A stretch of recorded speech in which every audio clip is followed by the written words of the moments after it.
കണ്ണൂരുകാരനായ leader K Karunakaran Mala തന്റെ തട്ടകമായി തിരഞ്ഞെടുത്തതിനു ശേഷം തൃശൂർ ജില്ല കാലാകാലങ്ങളായി കോൺഗ്രസിന്റെ ഒരു കുത്തകയായിട്ടാണ് നാം കണ്ടുപോകുന്നത്. എന്നാൽ കഴിഞ്ഞ ഒരു ദശാബ്ദമായി ഇവിടെ ഉണ്ടായിട്ടുള്ള മാറ്റങ്ങൾ ഏവരിലും കൗതുകമുണർത്തുന്നതാണ്.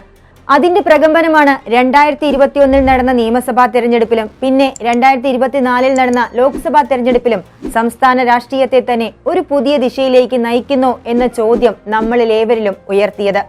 കഴിഞ്ഞ അസംബ്ലി തെരഞ്ഞെടുപ്പിൽ ജില്ലയിലെ 13 സീറ്റുകളിൽ 12 നേടിയാണ് LDF മുഖ്യമന്ത്രി പിണറായി വിജയന്റെ രണ്ടാം ഊഴത്തിന് വഴിയൊരുക്കിയത്. ചേലക്കര, കുന്നംകുളം, ഗുരുവായൂർ, മണലൂർ, വടക്കാഞ്ചേരി, ഒല്ലൂർ, തൃശൂർ, നാട്ടിക, കയ്പമംഗലം, ഇരിങ്ങാലക്കുട, പുതുക്കാട്, കൊടുങ്ങല്ലൂർ എന്നീ മണ്ഡലങ്ങളാണ് ചെങ്കൊടി പാറിച്ചതെങ്കിൽ ചാലക്കുടി മാത്രമാണ് കോൺഗ്രസിന് ഒരു ആശ്വാസ ജയം നേടിക്കൊടുത്തത്. എന്നാൽ 3 കൊല്ലങ്ങൾക്കിപ്പുറം അക്ഷരാർത്ഥത്തിൽ എല്ലാവരെയും ഞെട്ടിച്ചുകൊണ്ടാണ് തൃശൂർക്കാർ സൂപ്പർ സ്റ്റാറും BJP സ്ഥാനാർത്ഥിയുമായ സുരേഷ് ഗോപിയെ വലിയ ഭൂരിപക്ഷത്തോടെ ലോക്സഭയിലേക്ക് തിരഞ്ഞെടുത്തത്. പാലക്കാടുള്ള ചില സീറ്റുകളും തൃശൂരിന്റെ ഗ്രാമീണ പ്രദേശങ്ങളും ഉൾപ്പെട്ട ആലത്തൂർ മണ്ഡലത്തിലാകട്ടെ ഏറെ വ്യക്തിപ്രഭാവമുള്ള മുൻ കേരള നിയമസഭാ സ്പീക്കറായ കെ രാധാകൃഷ്ണനാണ് വിജയിച്ചത്. സുരേഷ് ഗോപിയുടെ വിജയത്തിലൂടെ കേരള രാഷ്ട്രീയത്തിൽ ഒരു മാറ്റത്തിന്റെ ശംഖുലി മുന്നിൽ കണ്ടെങ്കിലും ഡിസംബറിൽ നടന്ന ത്രിതല പഞ്ചായത്ത് തെരഞ്ഞെടുപ്പിൽ വിചാരിച്ചത്ര മുന്നേറ്റം BJPക്ക് സാധിച്ചില്ല എന്നുള്ളത് നമ്മുടെ മുന്നിലെ കണക്കുകൾ സൂചിപ്പിക്കുന്നുണ്ട്. അതുകൊണ്ട് തന്നെ ഏപ്രിലിൽ ഈ ജില്ല ഏത് മുന്നണിക്കൊപ്പം നിൽക്കുമെന്നുള്ളത് ഏറെ കൗതുകത്തോടു കൂടിയാണ് രാഷ്ട്രീയ കേരളം നോക്കിക്കാണുന്നതും. സുരേഷ് ഗോപി വിജയം നേടിയപ്പോൾ തൃശൂർ ലോക്സഭാ മണ്ഡലത്തിലെ 7-ൽ 6 അസംബ്ലി മണ്ഡലങ്ങളിലാണ് BJP വ്യക്തമായ ലീഡ് നേടിയത്.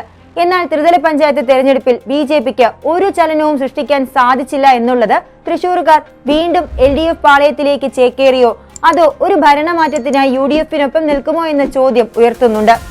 ത്രിതല പഞ്ചായത്ത് കണക്കുകൾ അനുസരിച്ച് ജില്ലയിലെ 11 മണ്ഡലങ്ങൾ LDFന് അനുകൂലമായി വിധി എഴുതിയപ്പോൾ തൃശൂരിലും ചാലക്കുടിയിലുമാണ് കോൺഗ്രസിന് ഒരു മുന്നേറ്റം നടത്താൻ സാധിച്ചത്.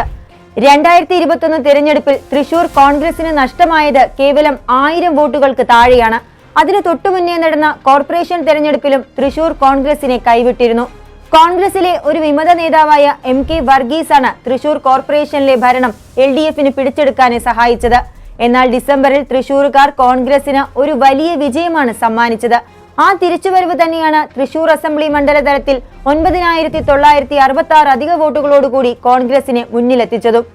UDF ലീഡ് ചെയ്യുന്ന മറ്റൊരു മണ്ഡലം ചാലക്കുടിയാണ്.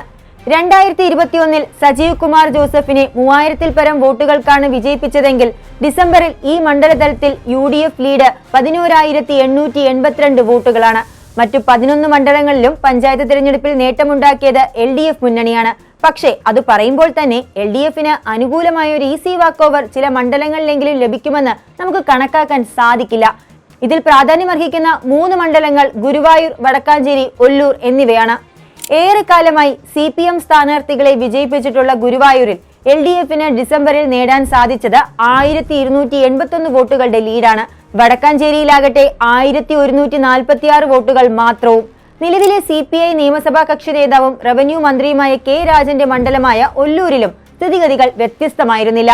ഇവിടെ കേവലം 1466 വോട്ടുകളുടെ ലീഡാണ് LDFന് നേടാൻ സാധിച്ചത്. അങ്ങനെയിരിക്കെ ഈ 3 മണ്ഡലങ്ങളിൽ ഏപ്രിലിൽ എങ്ങനെ വിധിയെഴുതുമെന്നുള്ളത് ഏറെ ശ്രദ്ധ പിടിച്ചുപറ്റുവാൻ സാധ്യതയുള്ള കാര്യമാണ്. തൃശൂർ കോർപ്പറേഷന് പുറമെ ഈ 3 മണ്ഡലങ്ങളിലും ഡിസംബറിൽ തങ്ങൾ നടത്തിയ പ്രകടനം UDF ക്യാമ്പിനെ സംബന്ധിച്ചിടത്തോളം ഏറെ ആശ്വാസമാണ് നൽകിയത്.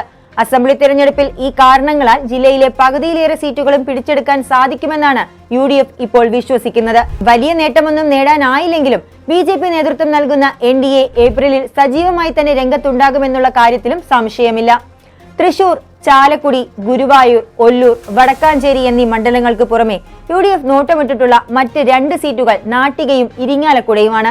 മണലൂരിൽ ലഭ്യമാകുന്ന വിവരങ്ങൾ അനുസരിച്ച് മുൻ നിയമസഭാ സാമാജികനും തൃശൂർ MPയുമായിരുന്ന TN പ്രതാപനായിരിക്കും UDFന്റെ സ്ഥാനാർത്ഥിയായി വരിക. ഡിസംബറിൽ മണലൂരിൽ LDFന് 8631 വോട്ടുകളുടെ മുൻകൈ ഉണ്ടായിരുന്നുവെങ്കിലും പ്രതാപനിലൂടെ ഈ മണ്ഡലം തിരിച്ചു പിടിക്കാനാകുമെന്നാണ് UDF ഇപ്പോൾ വിശ്വസിക്കുന്നത്. അതുപോലെ തന്നെയാണ് ഇരിങ്ങാലക്കുടയിലെ കാര്യവും. 2024 ലോക്സഭാ തെരഞ്ഞെടുപ്പിൽ LDF ഏറെ പിന്നിൽ പോയെങ്കിലും ഡിസംബറിൽ ഇരിങ്ങാലക്കുടയിൽ അവർ നേടിയ ലീഡ് 6688 വോട്ടുകളാണ്. ഏറെക്കാലമായി UDFനെ പ്രതിനിധീകരിച്ച് ഇവിടെ മത്സരിക്കുന്നത് കേരള കോൺഗ്രസ് സ്ഥാനാർത്ഥികളാണ്. എന്നാൽ 2016-ലും 2021-ലും തോമസ് ഉണ്ണിയാടന്റെ പരാജയം കോൺഗ്രസിനെ ഈ സീറ്റ് കേരള കോൺഗ്രസിൽ നിന്ന് തിരികെ വാങ്ങുവാൻ വഴിയൊരുക്കിയിട്ടുണ്ട്. ഉഭയകക്ഷി ചർച്ചകളിൽ ഇത് വിജയം കണ്ടാൽ ഇവിടെ കോൺഗ്രസിന്റെ യുവരക്തമായ ആൻ സെബാസ്റ്റ്യനായിരിക്കും UDF സ്ഥാനാർത്ഥി. ഈ ചെറുപ്പക്കാരി ഇപ്പോൾ KSUവിന്റെ സംസ്ഥാന സീനിയർ വൈസ് പ്രസിഡന്റാണ്. ചാലക്കുടിയിലാണ് സ്ഥിരതാമസമാക്കിയിട്ടുള്ളതെങ്കിലും ആനിന്റെ കുടുംബം ഇരിങ്ങാലക്കുടക്കാരാണ്. ഇത് തന്നെയാണ് കോൺഗ്രസിനെ ഈ സീറ്റ് കേരള കോൺഗ്രസിൽ നിന്ന് വാങ്ങിച്ചെടുക്കാൻ പ്രേരിപ്പിക്കുന്ന ഘടകം. ജില്ലയിലെ മറ്റ് 2 സീറ്റുകളായ കൊടുങ്ങല്ലൂരിലും കുന്നംകുളത്തും യുവ നേതാക്കളെ രംഗത്തിറക്കാനാണ് കോൺഗ്രസ് പദ്ധതിയിടുന്നത്. കൊടുങ്ങല്ലൂരിൽ ഇപ്പോഴത്തെ സംസ്ഥാന യൂത്ത് കോൺഗ്രസ് പ്രസിഡന്റായ OJ ജനീഷിനെ സ്ഥാനാർത്ഥിയാക്കാനാണ് സാധ്യത. കുന്നംകുളത്താകട്ടെ യൂത്ത് കോൺഗ്രസ് ജനറൽ സെക്രട്ടറിയായ സോയ ജോസഫിന്റെ സ്ഥാനാർത്ഥിത്വത്തിനാണ് പ്രാമുഖ്യമുള്ളത്. ഇങ്ങനെ പുതുമുഖങ്ങളുടെ സ്ഥാനാർത്ഥിത്വം വഴി തങ്ങൾക്ക് നഷ്ടപ്പെട്ട പ്രതാപം വീണ്ടെടുക്കാൻ സാധിക്കുമെന്നാണ് കോൺഗ്രസ് ക്യാമ്പിന്റെ വിശ്വാസം. അവരുടെ വിശ്വാസം ഒരു ബാലികേറ മലയൊന്നുമല്ല, പക്ഷേ വിജയം കാണുവാൻ ഏറെ അധ്വാനിക്കേണ്ടി വരും. LDFനെയും BJPയെയും സംബന്ധിച്ചിടത്തോളം അവരുടെ ഈ ജില്ലയിലെ സ്ഥാനാർത്ഥികളെ കുറിച്ചുള്ള പൂർണ്ണരൂപം നമുക്കിപ്പോൾ ലഭ്യമല്ല.